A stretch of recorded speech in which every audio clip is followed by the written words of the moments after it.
السلام علیکم ورحمۃ اللہ وبرکاتہ۔ آج کا سچا واقعہ غزوہ بدر کا واقعہ۔ اللہ سبحانہ و تعالیٰ سورۃ الانفال آیت نمبر 7 سے لے کے آیت نمبر 18 تک اسے بیان کرتے ہیں۔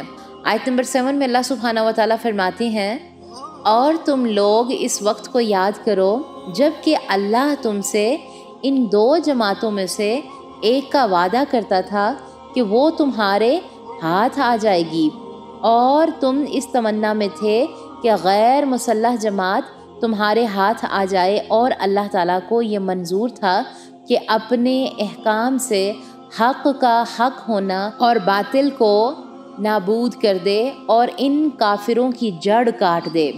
ان آیات میں اللہ سبحانہ و تعالیٰ نے مسلمانوں اور مشرکین کے درمیان پہلی جنگ جو لڑی گئی اس کے حالات بیان فرمائے ہیں۔ واقعہ کچھ یوں ہے کہ رسول اللہ صلی اللہ علیہ وآلہ وسلم جب مکہ سے مدینہ کی طرف تشریف لے گئے تو کفار مکہ نے وہاں آپ کو اور آپ کے صحابہ اکرام رضی اللہ تعالیٰ عنہما کو ذہنی و مالی تکالیف دینے میں کوئی کسر باقی نہ چھوڑی۔ ایک دفعہ واقعہ کچھ یوں ہوا کہ آپ صلی اللہ علیہ وآلہ وسلم کے کچھ ساتھیوں نے آپ کو یہ اطلاع دی کہ مکہ سے قریش کی طرف ایک قافلہ تجارتی سامان لے کر شام کی طرف جا رہا ہے۔ آپ نے اپنے صحابہ رضی اللہ تعالیٰ عنہما کو لے کر اس کا پیچھا کیا، مگر آپ سے پہلے ہی یہ قافلہ شام کی طرف روانہ ہو چکا تھا۔ جب یہ قافلہ جس کی قیادت ابو سفیان کر رہا تھا تجارتی سامان لے کر واپس آیا تو بھی یہ قافلہ مدینہ پاک سے ہی ہو کر جاتا تھا۔ آپ نے حضرت طلحہ اور حضرت سعد کو روانہ کیا کہ وہ قافلے کے متعلق جتنی بھی انفارمیشن ہے وہ معلوم کریں اور آ کر اطلاع دیں۔ انہوں نے آ کر اطلاع دی کہ قافلہ 1000 اونٹ اور 50,000 دینار کا سامان لے کر واپس آ رہا ہے۔ یہ سن کر آپ نے اعلان کیا کہ جس شخص کا دل مانے وہ ہمارے ساتھ آ جائے، شاید اللہ تعالیٰ ہمیں اس قافلے سے سامان دے دے۔ اس دعوت میں زبردستی نہ تھی، کیونکہ اس وقت اس قافلے سے محض سامان حاصل کرنا تھا۔ قیادت ابو سفیان کے پاس اور نگرانی کے لیے محض 40 افراد تھے، لہٰذا اس وجہ سے لوگ اپنی مرضی سے آئے اور رسول اللہ صلی اللہ علیہ وآلہ وسلم کی طرف سے باز پرس بھی نہ ہوئی۔ رسول اللہ صلی اللہ علیہ وآلہ وسلم نے تاکید نہ کی تھی۔ اس کے برعکس غزوہ تبوک میں ہر مومن پر لازم تھا کہ وہ غزوہ میں شامل ہوتا۔ رسول اللہ صلی اللہ علیہ وآلہ وسلم کے ساتھ کل 313 افراد تھے۔ کچھ افراد مہاجر تھے، کچھ انصار تھے، کچھ افراد اوس قبیلہ کے تھے، کچھ افراد حزرج قبیلہ کے تھے۔ آپ صلی اللہ علیہ وآلہ وسلم نے مہاجرین کا جھنڈا حضرت علی رضی اللہ تعالیٰ عنہما کے ہاتھ میں دیا، اور انصار کا جھنڈا حضرت سعد بن معاذ رضی اللہ تعالیٰ عنہما کو دیا، اور تمام لشکر کی کمان خود آپ نے اپنے ہاتھوں میں لی۔ ابو سفیان جب واپس آ رہا تھا تو اس کو یہ احساس تھا کہ ہمارے پاس بہت قیمتی مال ہے اور نگرانی کے لیے افراد کم ہیں، اور راستے میں مدینہ بھی ہے، لہٰذا اس نے قافلے کے آگے جاسوس روانہ کیے ہوئے تھے کہ اگر کوئی خطرہ ہو تو وہ ہمیں آ کے اطلاع دے دے۔ چنانچہ جب قافلہ مدینہ پاک کے نزدیک آیا تو جاسوسوں نے اطلاع دی کہ مدینہ کے مسلمان حملہ کرنے کے لیے روانہ ہو چکے ہیں، تو ابو سفیان نے مدینہ کا راستہ لینے کے بجائے سمندر کے نزدیک کا راستہ لیا، اور ساتھ ہی ایک آدمی کرائے پر لیا کہ وہ مکہ جا کر اطلاع کرے کہ قافلے کی مدد کے لیے فوری آ جائیں، قافلے پر مدینہ کے لوگ حملہ کرنے آ رہے ہیں۔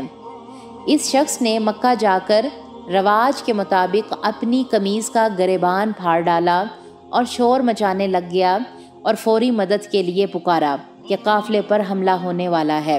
یہ اعلان سن کر مکہ کے کفار ابو جہل کی سرکردگی میں تیار ہو گئے۔ اکثر لوگ خود تیار ہو گئے، جو خود نہ جا سکے اس نے اپنی جگہ کرائے کے آدمی بھیج دیے۔ ابو لہب خود نہ گیا، اپنی جگہ ایک شخص جو اس کا قرض دار تھا اس کو بیچ دیا، مگر اس لشکر میں حضرت عمر رضی اللہ تعالیٰ عنہما کے قبیلے کا کوئی بھی فرد شامل نہ تھا۔ ویسے بھی مکہ میں ان کے قبیلے کی تعداد کم ہو گئی تھی۔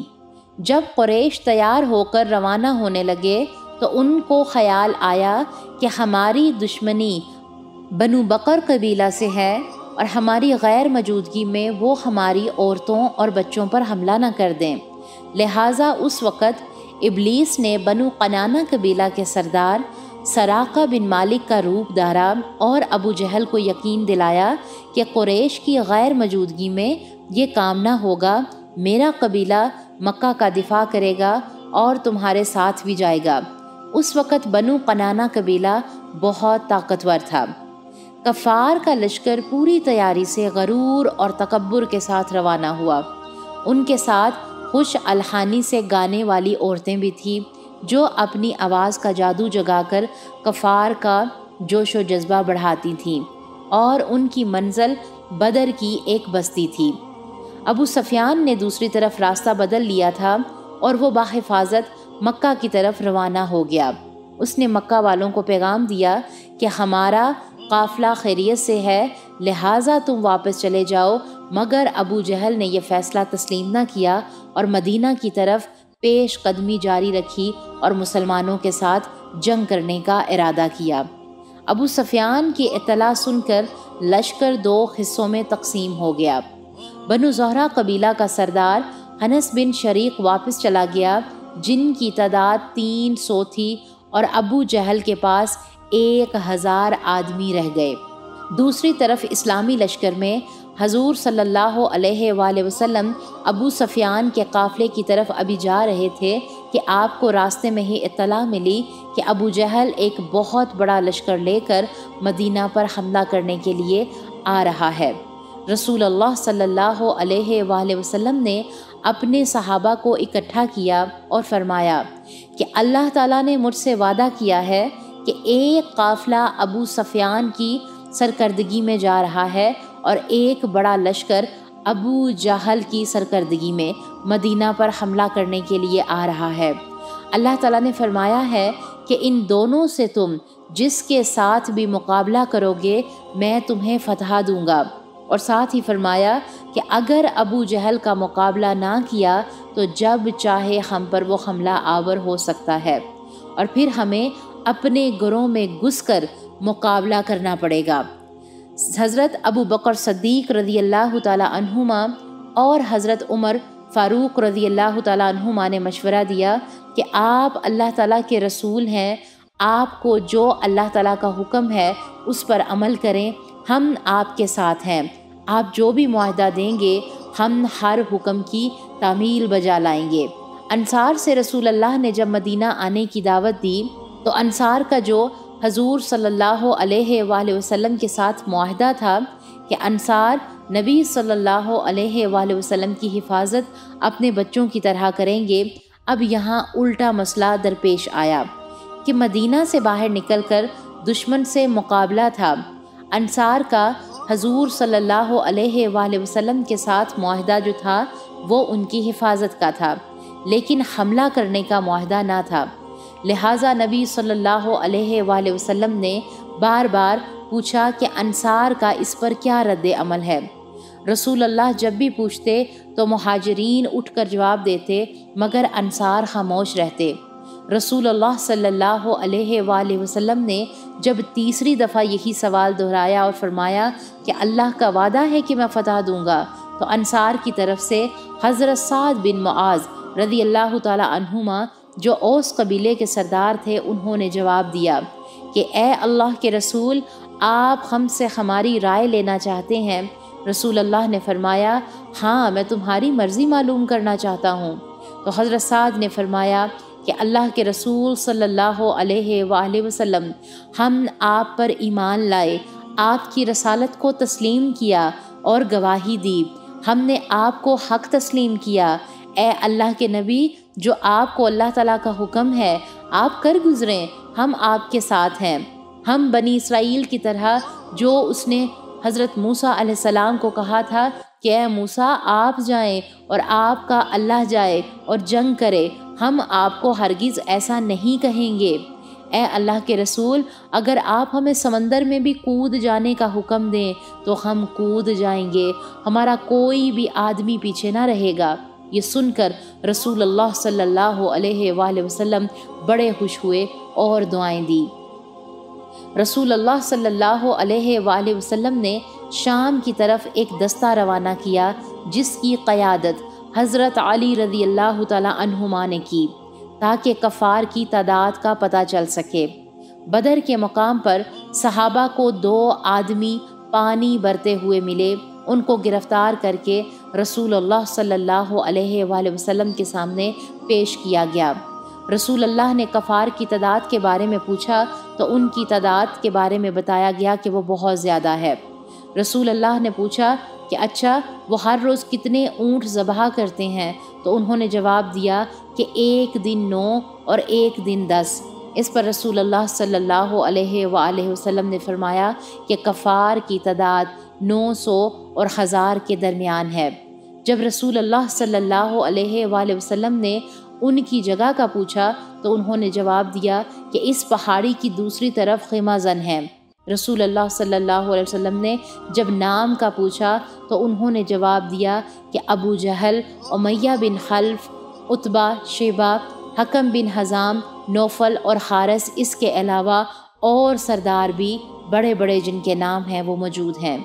یہ نام سن کر رسول اللہ صلی اللہ علیہ وآلہ وسلم نے صحابہ سے فرمایا کہ مکہ والوں نے اپنے دل کے ٹکڑے تمہارے حوالے کر دیے ہیں۔ بدر کے مقام پر دونوں فوجوں کا آپس میں آمنا سامنا ہوا۔ مسلمان کو ریتلی جگہ ملی جبکہ کفار کے نیچے سخت جگہ تھی اور ان کی جگہ تھی جو نشیبی تھی۔ رات کو اللہ تعالیٰ کی طرف سے کرنا کچھ ایسا ہوا کہ بارش آ گئی جس سے ریتلی زمین سخت ہو گئی اور چلنے میں آرام دہ بن گئی، جبکہ دوسری طرف کافروں والی جگہ سخت ہونے کی وجہ سے دلدل بن گئی اور وہاں پانی جمع ہو گیا۔ رسول اللہ صلی اللہ علیہ وآلہ وسلم کے لیے حضرت سعد بن معاذ رضی اللہ تعالی عنہما نے اونچی جگہ پر ایک چھپر بنوا دیا۔ انصار کی طرف سے حضرت معاذ اور مہاجرین کی طرف حضرت ابو بکر صدیق رضی اللہ تعالی عنہما آپ کی حفاظت کے لیے مقرر تھے۔ رسول اللہ نے صحابہ کے ہمراہ رات کو میدان بدر کا معائنہ کیا اور معائنہ کرتے وقت رسول اللہ صلی اللہ علیہ وآلہ وسلم نے تمام صحابہ کو وہ تمام جگہ دکھائیں کہ کس کس جگہ کون کون کافر قتل ہوگا۔ بعد میں رسول اللہ اور صحابہ اکرام سو گئے اور اللہ تعالیٰ نے ان کے دل مضبوط کر دیے۔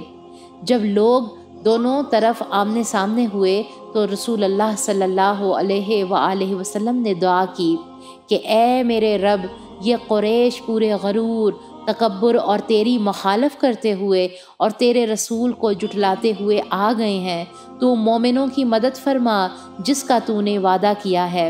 اس کے بعد رسول اللہ صلی اللہ علیہ وآلہ وسلم نے لشکر کو ہدایات دیں۔ سب سے پہلا قتل جس کافر کا جنگ کے دوران ہوا اس کا نام اسود بن عبد السلام تھا، جو انتہائی ضدی اور بد اخلاق تھا۔ ایک پانی کا حوض مسلمانوں کے قبضے میں تھا اور اسود نے قسم کھائی تھی کہ اس حوض سے میں پانی پیوں گا، مگر پانی پینے سے پہلے ہی حضرت حمزہ رضی اللہ تعالی عنہما نے اس کا قتل کر دیا۔ اس کافر کے قتل ہونے کے بعد عام مقابلہ شروع ہو گیا۔ سب سے پہلے عتبہ، شیبہ اور ولید بن عتبہ میدان میں نکلے اور مسلمانوں کو مقابلے کی دعوت دی۔ ان کے مقابلے میں انصار نکلے، مگر قریش نے کہا کہ اے انصار، تمہارے ساتھ ہمارا کوئی مقابلہ نہیں، تم واپس جاؤ اور ہمارے مقابلے میں قریش آئیں۔ لہٰذا حضور صلی اللہ علیہ وآلہ وسلم نے ان کے مقابلے کے لیے حضرت عبیدہ بن حارث، حضرت حمزہ اور حضرت علی رضی اللہ تعالی عنہما کو بھیجا۔ حضرت علی رضی اللہ تعالی عنہما نے اپنے مقابلہ میں ولید بن عتبہ کو قتل کیا۔ حضرت حمزہ نے اس دوران شیبہ کو قتل کیا، مگر حضرت عبیدہ کا مقابلہ عتبہ سے ہوا اور دونوں زخمی ہو گئے، جس پر حضرت حمزہ اور حضرت علی نے آگے بڑھ کر عتبہ کو قتل کر دیا۔ کافروں کے جب 3 نامور سردار قتل ہو گئے تو انہوں نے اچانک مل کر حملہ کر دیا۔ اس وقت تک مسلمان صرف دفاع کر رہے تھے اور عہد عہد کا نعرہ لگا رہے تھے اور کافروں کو نقصان بھی پہنچا رہے تھے۔ رسول اللہ نے دعا کی، اللہ تعالیٰ سے دعا کی کہ اے اللہ، تو نے مجھ سے مدد کا وعدہ فرمایا ہے، اے اللہ اگر آج یہ چند مسلمان بھی شہید ہو گئے تو قیامت تک اس روئے زمین پر تیری عبادت نہ ہوگی۔ آپ لگاتار یا حیو یا قیوم کا ورد کر رہے تھے، حتیٰ کہ آپ کی چادر مبارک کندھوں سے نیچے اتر گئی۔ یہ دیکھ کر حضرت ابو بکر رضی اللہ تعالی عنہما نے آپ کی چادر کو درست کیا اور عرض کیا کہ اے اللہ تعالیٰ کے رسول، اب بس کر دیجئے، اللہ تعالیٰ آپ کی مدد ضرور کریں گے۔ اس پر اللہ تعالیٰ نے فرشتوں کو مدد کرنے کا حکم دے دیا اور رسول اللہ کو وحی کے ذریعے اطلاع کیا کہ میں 1000 فرشتوں سے تیری مدد کر رہا ہوں۔ یہ بھی ایک معجزہ تھا اللہ تعالیٰ کا۔ ان فرشتوں کو دیکھ کر ابلیس جو کافر سردار کے روپ میں تھا بھاگ نکلا۔ اس کو بھاگتے دیکھ کر ابو جہل نے کہا، تو کہاں جا رہا ہے؟ تو اس نے جواب دیا کہ جو میں دیکھ رہا ہوں وہ تم نہیں دیکھ سکتے، مجھے اللہ تعالیٰ سے خوف آتا ہے۔ اللہ تعالیٰ کے حکم اور دعا کے بعد رسول اللہ صلی اللہ علیہ وآلہ وسلم کو تسلی ہوئی تو آپ نے حضرت ابو بکر کو تسلی دی اور فرمایا کہ حضرت جبرائیل علیہ السلام کی زیر قیادت فرشتوں کی ایک جماعت آ گئی ہے۔ اس کے بعد آپ نے ذرا پہنی اور باہر تشریف لا کر فرمایا کہ عن قریب کافروں کا یہ گروہ شکست کھا جائے گا۔ رسول اللہ نے باہر نکل کر اپنی مٹھی میں مٹی لی اور کافروں کی طرف پھینکی، جو کافروں کے منہ، آنکھیں اور ناک میں گھس گئی۔ اس کے متعلق اللہ تعالیٰ نے فرمایا کہ یہ آپ نے نہیں پھینکی بلکہ میں نے پھینکی تھی۔ کافروں کے حملہ کے بعد رسول اللہ نے مسلمانوں کو جوابی حملہ کرنے کا حکم دیا۔ کافر حملہ کرنے کے بعد سست پڑ گئے، مسلمان تازہ دم تھے۔ جب رسول اللہ نے ذرا پہنی اور کافروں کی طرف جانے لگے تو مسلمانوں میں جذبہ اور زیادہ پیدا ہو گیا اور کافروں پر زوردار حملہ کیا۔ مسلمان ابھی تلوار اوپر ہی کرتے کہ کافر کا سر پہلے ہی نیچے گر جاتا۔ یہی فرشتوں کی مدد تھی۔ مسلمانوں کے حملہ کرتے ہی کافروں کو شکست ہونا شروع ہو گئی اور انہوں نے بھاگنا شروع کر دیا۔ اس جنگ میں کافروں کے 70 کے قریب سردار قتل ہو گئے اور 70 کے قریب گرفتار ہو گئے۔ اس جنگ میں ابو جہل جو لشکر کا سردار تھا اور کافروں کو حوصلہ دے رہا تھا کو 2 لڑکوں نے جن کا نام معاذ اور موز تھا، انہوں نے ابو جہل کو قتل کر دیا۔ حضرت عبداللہ بن عوف رضی اللہ تعالیٰ عنہما فرماتے ہیں کہ میں کھڑا ہوا تھا کہ میرے پاس 2 نوعمر لڑکے آئے اور پوچھا کہ چچا جان ابو جہل کہاں ہے؟ ہم اس کو قتل کرنا چاہتے ہیں، سنا ہے وہ ہمارے نبی کو گالیاں دیتا ہے۔ چنانچہ میں نے ابو جہل کی طرف اشارہ کیا۔ اس وقت کافر تلواریں لیے اس کی حفاظت کر رہے تھے۔ حضرت معاذ نے فوراً اس کی ٹانگ پر تلوار کا وار کیا جس سے وہ زمین پر گر گیا۔ یہ موقع دیکھ کر دوسرے لڑکے نے اس پر ایک اور تلوار کی ضرب لگائی۔ اس وقت اس کا صرف سانس ہی آ رہا تھا۔ اس دوران تمام کافر بھاگ رہے تھے۔ ابو جہل کے بیٹے نے اپنے باپ پر حملہ ہوتے ہوئے دیکھا تو حضرت معاذ پر حملہ کر دیا جس سے ان کا بازو کٹ گیا۔